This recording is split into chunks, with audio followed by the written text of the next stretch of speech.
One की महिलाओं ने आकर कह दिया, शबरी तेरी तपस्या देखकर आश्चर्य होता है, किसके लिए कर रहे हो? बोले मेरे भगवान मुझे मिलने आएंगे, बुढ़ापा आ गया अब, बोले आएंगे। किसने तुम्हें बहका दिया? बोले जिसकी जमानत ही गुरु ने दी हो तो उसकी तो गारंटी पक्की पक्की है, आएंगे, जरूर आएंगे। और जब राम जी आए तो क्या कहा उसने कि मैं कहती थी ना, कोई और कहे न कहे, और के कहने को मैं कुछ नहीं मैं तो देती, लेकिन मेरे गुरु ने मुझे कहा, गारंटी दी उन्होंने, आएंगे तो आज आ गए। और उसके बाद उसने कह दिया, भगवान राम जी से मिल गए, भक्ति का संदेश भी लिया, अपने राम जी की सेवा भी कर ली। अब देह रहे न रहे, जिसके लिए देह मिली थी वहां पहुंच गई ना। जिसके लिए हमने शरीर धारण किया है, गुरु गोविंद सिंह जी महाराज ने विचित्र नाटक में एक शब्द का, उनका शब्द, हम हैं परम पुरुष के दासा, देखन आए जगत तमाशा। दुनिया की लीला देखने के लिए आए हुए। जब उस लीला को देखने के लिए व्यक्ति अपने आप को संसार से ऊपर उठा करके चलता है तो फिर दुनिया में फंसता नहीं है। इसलिए कहा गया बस उसकी शरण में जाओ और पूरी भाव भावना से जाओ, उसकी कृपा का प्रभाव होगा कि जो संसार में कहीं शांति नहीं दिखाई देती, वो परम शांति तुम्हें मिलेगी। और सबसे बड़ा लक्ष्य परमानंद, उस स्थान को तुम प्राप्त कर लोगे। क्या करें, कैसे चलें? आदि शंकराचार्य ने कहा कि भक्ति के लिए क्या क्या तरीके अपनाने चाहिए। तो उन्होंने कहा उत्तम सहजावस्था, सहज अवस्था को पहले अपनाओ। मध्यमा ध्यान धारणा, मध्यम श्रेणी में जाना चाहते हो तो ध्यान धारणा में आओ। कनिष्ठा शास्त्र चिंता च, और कनिष्ठ उससे भी छोटा कुछ मार्ग अपनाना है तो शास्त्र चिंतन करते उस तरह से चलो। और बोले उससे भी कोई नीचे होता है, तीर्थ यात्रा अधमा अधमा, छोटे से छोटा साधन तीर्थ यात्रा है। और उससे ऊंचा बोले शास्त्र चिंतन। बोले शास्त्र चिंतन के अनुसार जीवन जिया जाए, उससे भी ऊंचा कुछ है। बोले फिर धारणा अपनाओ, धारणा से ध्यान में जाओ। का सबसे ऊंची अवस्था क्या है? बोले सबसे ऊंची अवस्था है सहज समाधि। स्वाभाविक रूप से आपकी समाधि लग जाए।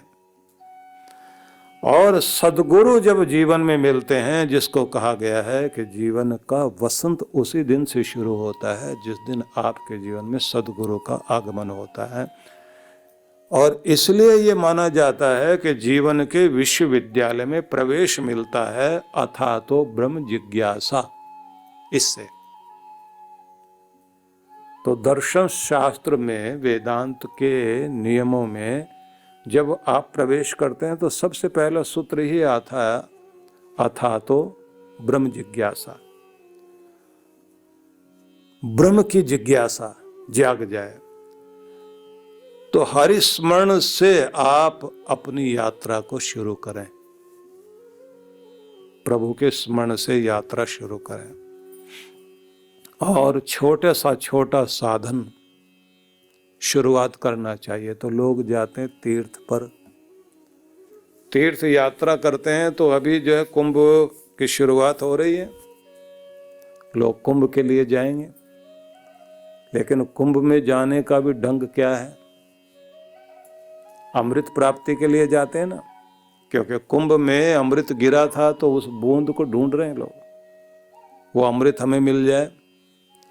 और भगवान क्या कहते हैं, शृण्वन्तु सर्वे अमृतस्य पुत्राः, सुनो मेरे अमृत पुत्रो, सब मनुष्यों के लिए कहते हैं मेरे अमृत पुत्र हो तुम। अमृतोपस्तरणमसि स्वाहा, अमृता पिधानमसि स्वाहा। अभी ये क्या है, अमृत ही तुम्हारा बिछौना और अमृत ही ओढ़ना। तुम अमृत के लिए तैयारी करो। ऊपर वाला वस्त्र और नीचे वाला, आप कुर्ता पहनते हैं ना तो उसमें भी दो वस्त्र हैं, बीच में सिलाई मार दी ना, एक कमर के पीछे वाला, एक कमर आगे आपके वक्ष के साथ जो जोड़ दिया गया है। तो यही एक बिछौने वाली चादर, एक ओढ़ने वाली चादर। तो इन्होंने कहा है कि अमृत ही बिछौना बन जाए, अमृत ही ओढ़ना हो जाए, अमृत जीवन को प्राप्त करना है। मृत्योर्मामृतम गमय, हमने अमृत की तरफ जाना है। और जाना कैसे, वेदा हमेदम पुरुषम महांतम आदित्य वर्णम तमस परस्तात्, अंधेरों के दूर कहीं उस परम प्रकाश को प्राप्त करने के लिए, तमेव विदित्वाति मृत्युमेति नान्य पंथा विद्यते यनाय, उसको जानने के बाद ही तुम अमृत को प्राप्त कर सकते हो, मुक्ति को प्राप्त कर सकते हो। त्र्यंबकम यजामहे सुगंधिम पुष्टिवर्धनम उर्वारुकमिव बंधनान मृत्योर्मुक्षीय मां अमृतात्, अमृत से दूर मत कर देना भगवान। अमृत चाहिए। अमृत को प्राप्त करने के लिए कहां जा रहे हैं, कुंभ में, क्योंकि अमृत जो है कुंभ में भरा हुआ था, उसकी कुछ बूंदे गिरी, और जहां जहां गिरी 12-12 वर्षों के बाद वहां पर लोग जाते हैं, स्नान करते हैं।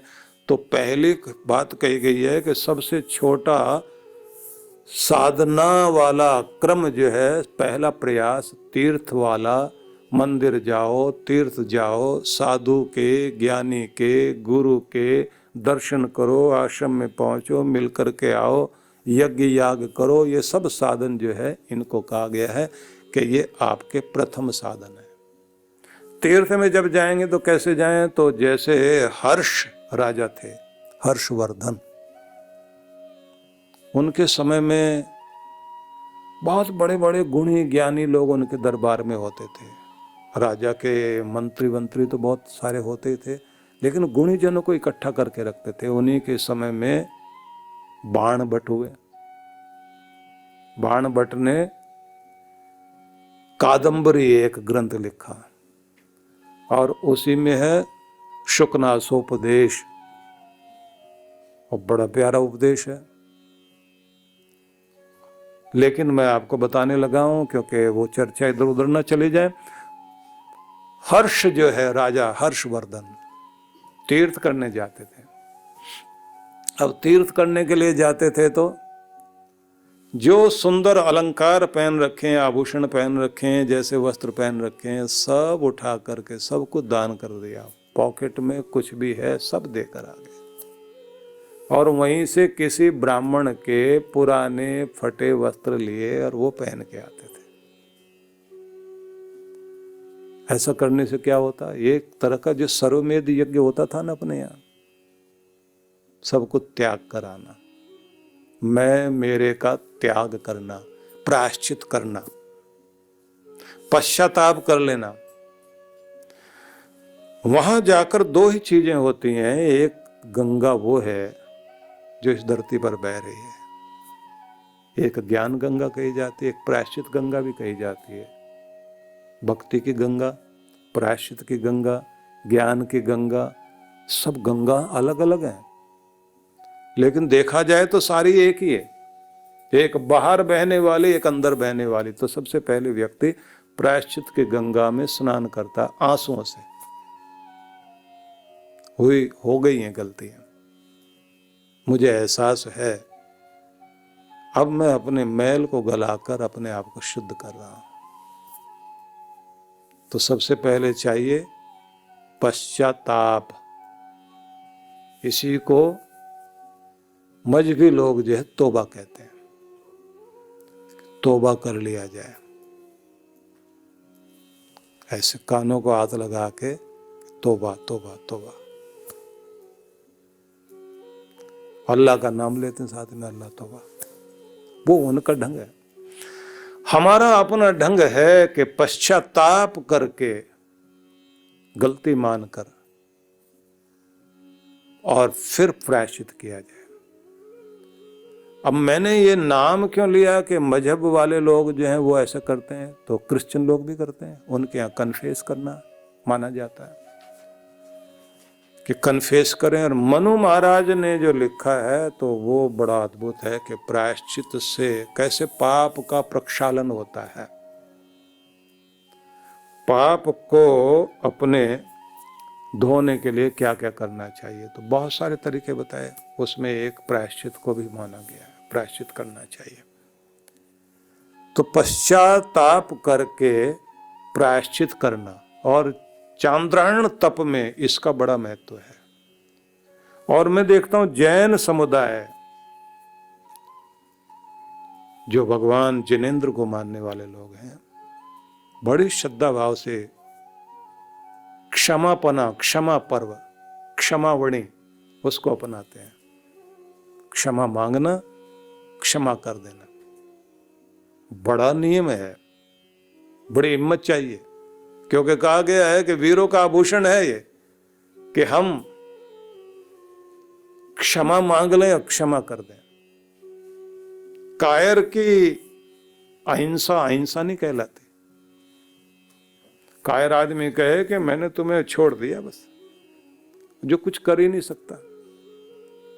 और कमजोर की क्षमा कोई महत्व नहीं। बहादुर आदमी, वीर लोग ही तो होते हैं ना जो कहते हैं कि क्षमा करता हूं। तो इसलिए ये बात ध्यान रख लीजिए कि जैसे हर्षवर्धन जाते थे तो जाकर के प्रायश्चित करना, पश्चाताप करना, और साथ में दान पुण्य करना, नई जिंदगी जीने के लिए अपने आप को शुद्ध करके चलना, सर्वमेध यज्ञ करना, मैं और मेरे का परित्याग करते हुए गंगा में डुबकी लगाई और यज्ञ किया, तीर्थ कर लिया, दर्शन किए, महान पुरुषों के उपदेश सुने, अपने को निर्मल करके फिर वहाँ बैठकर ध्यान लगाया भगवान का, और भगवान की कृपा को अपने शरीर में प्रवेश करते हुए अनुभव किया।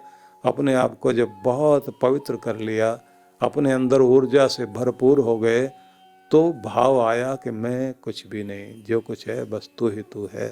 तो अपने आप को सामान्य से भी सामान्य व्यक्ति बनाया, साधारण वस्त्र पहन करके, और अपने राजधानी में वापस चल रहे हैं। तो महाराजा के दर्शन करने के लिए लोग जाते थे और कहते थे इनके दर्शन करने से भी पुण्य मिलता है। धर्मात्मा आदमी, और धर्मात्मा लोगों के अपने गुण हैं। जिनके जीवन में ये धर्म आ गया, सम्राट अशोक करते थे, क्योंकि वहां भी धम्मम शरणम गच्छामि, पहले किसकी शरण में जाना? धर्म की। धर्म जीवन में आ जाए, लेकिन धर्म जीवन में आए तो उससे पहले क्या? गुरु जीवन में आना चाहिए। बुद्धम शरणम गच्छामि, बुद्ध जीवन में आ जाए, गुरु जीवन में आ जाए, ज्ञान की शरण में पहले चले जाए, तो उनके जीवन में धर्म का प्रवेश हुआ सम्राट अशोक के। और आप देखिए कि उन्होंने, जब वो राजा थे तो भेष बदलकर और लोगों के बीच जाते थे। तो एक स्थान पे अकाल पड़ा हुआ था, सम्राट अशोक जो है साधारण किसान का वेश बना करके और चले।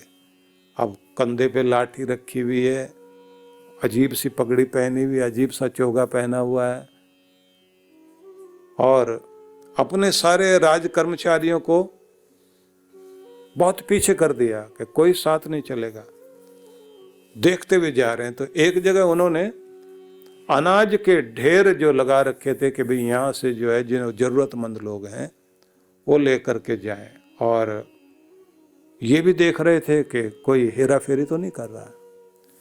तो एक जगह खड़े होकर देख रहे हैं तो एक बूढ़ा आदमी बहुत सारा अनाज पोटली में बांध लिया उसने,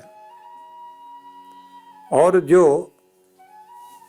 राज कर्मचारी था वो बोल रहा है, बाबा तुम उठा पाओगे इतना? वो क्या कह रहा है, अकाल पड़ा हुआ, मेरे घर में खाने वाले बहुत हैं, जवान बेटा चला गया है, अब और बहुत सारे लोग हैं उनके लिए लेके जा रहा हूं, उठा पाओगे? बोले जिम्मेदारियां ताकत देती हैं, उठाऊंगा। बढ़ता जा रहा है। सम्राट अशोक जो है वो किसान का भेष धारण किए हुए सामने आए और राज कर्मचारी की तरफ पीठ करके उन्होंने कहा, मैं उठाता हूं बाबा तुम्हारा बोझ, अब मैं लेके चलता हूं। अब वो गठरी बांधी और अपने सिर पर रख करके, देश का राजा, अब कहीं प्रधानमंत्री या राष्ट्रपति हो और वो किसी किसान का, किसी साधारण व्यक्ति का, किसी बूढ़े व्यक्ति का सामान लेके सिर पे चल रहा हो। अब बूढ़ा आदमी आगे लाठी टेकता टेकता, हाँ आ जाओ भैया, आ जाओ आ जाओ आ जाओ, और अपने घर तक लेकर गया और जाके जब वहां रखवाया, पसीना पहुंचा उसने और कहा, भगवान तुम्हें खुशहाल रखे, ऐसा बेटा सबको दे भगवान। और इतनी देर में वो राज सैनिक जो है वो आ गए। अब जैसे वो आए, उन्होंने जो उनको प्रणाम किया, राजा को प्रणाम करने का जो अब तो सैल्यूट करते हैं, उस समय का जो तरीका होगा, अब सब घबरा गए, वो बूढ़ा व्यक्ति भी घबरा गया। तुम किसको सैल्यूट कर रहे हो, मुझे या इसको? ये तो मेरा सामान लेकर आया। अब जो सैल्यूट कर रहे थे, जो उनको प्रणाम कर रहे थे, उनके तो बोलने की हिम्मत नहीं। एक अधिकारी आगे आया, बोले बाबा पहचानते नहीं, यही तो हमारे राजा हैं। चरणों में गिर गया वो बूढ़ा और बोला, मेरे राजा तुम इतने अच्छे इंसान हो, और मैं मानता हूं कि तुम्हें किसी और ने अच्छा नहीं बनाया, धर्म ने तुम्हें अच्छा बनाया, भक्ति ने तुम्हें अच्छा बनाया। भगवान करे तुम्हारा यह धर्म बढ़े और तुम्हारा यश पूरी दुनिया में फैले। अब एक घटना से आज चर्चा हो रही है इस व्यासपीठ से। जिंदगी में उन्होंने और कुछ भी कार्य किए हो, लेकिन ये कार्य याद करा रहा है उनको। इसलिए कहा गया पहली अवस्था क्या है? बोले पहली अवस्था यही है कि आप तीर्थ करना सीख जाओ, प्रायश्चित करना सीख जाओ, इस मार्ग पर चलना सीख जाओ। शरणागति का ये मार्ग है, सबके हृदय में भगवान बैठा हुआ है, भक्ति वहां तक लेकर जाएगी